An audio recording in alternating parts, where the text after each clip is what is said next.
For Juniors by Stuart Manins.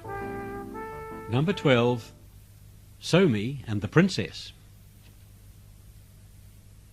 "How can we earn some money?"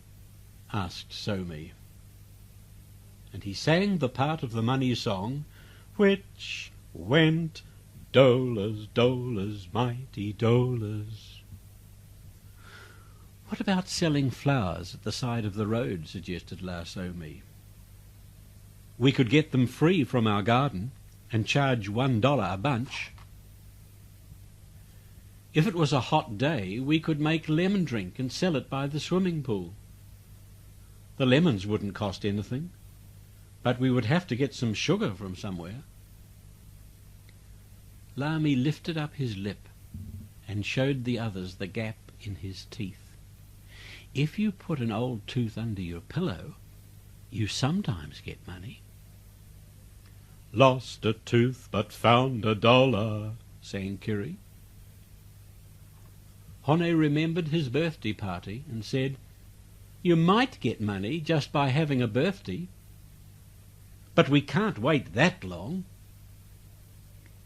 Someone suggested, "If you keep the change when you're sent to buy things for Mum or Dad." "But that would be stealing," cried all the others.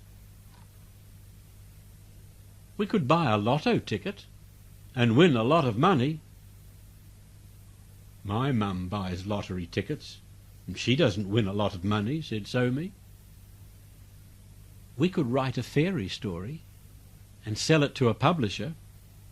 "We'll write the story," said La-so-me and Lami. "We'll make up the music bits," said Renee and So-me. "We'll draw the pictures," said Hone and Tai. "I'll help you," said Kiri. Once upon a time there was a beautiful princess who lay as still as death from a witch's spell. La-so-me wrote the words at the top of a clean sheet of paper. Kiri, encouraged by the two boys, drew a picture of a beautiful princess lying in bed, looking dead.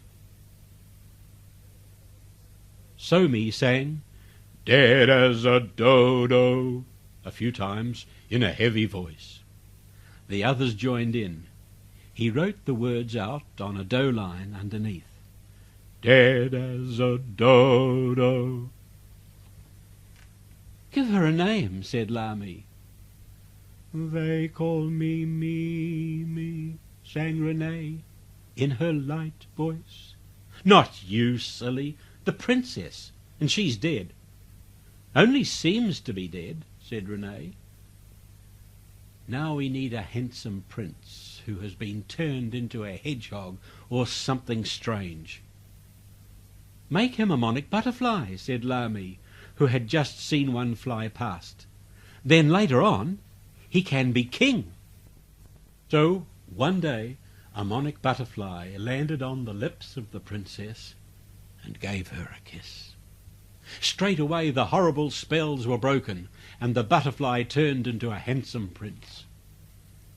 Mimi came to life slowly, got up and said, "I don't take gifts from strangers," and gently gave him back his kiss. "How do you feel now?" asked the prince. She sang sleepily in her light voice, "I'm only so. I think I need another kiss." "But I'm a stranger," said the prince. "Not any more," replied Mimi, as she threw her arms around his neck. And just as she had needed him to bring her back to life, so he needed her to make his life worth living. Mum wrote out the music like this. "Do, do, do, do, do. Me, me, me, me, me. So, so, so, so, so." When the prince became king, he married Mimi, and they lived happily ever after. No one would buy the story, but Mrs. Clapham put it up across the back wall of her classroom for everybody to see. Hooray me, hooray do, hooray sol la mi re do.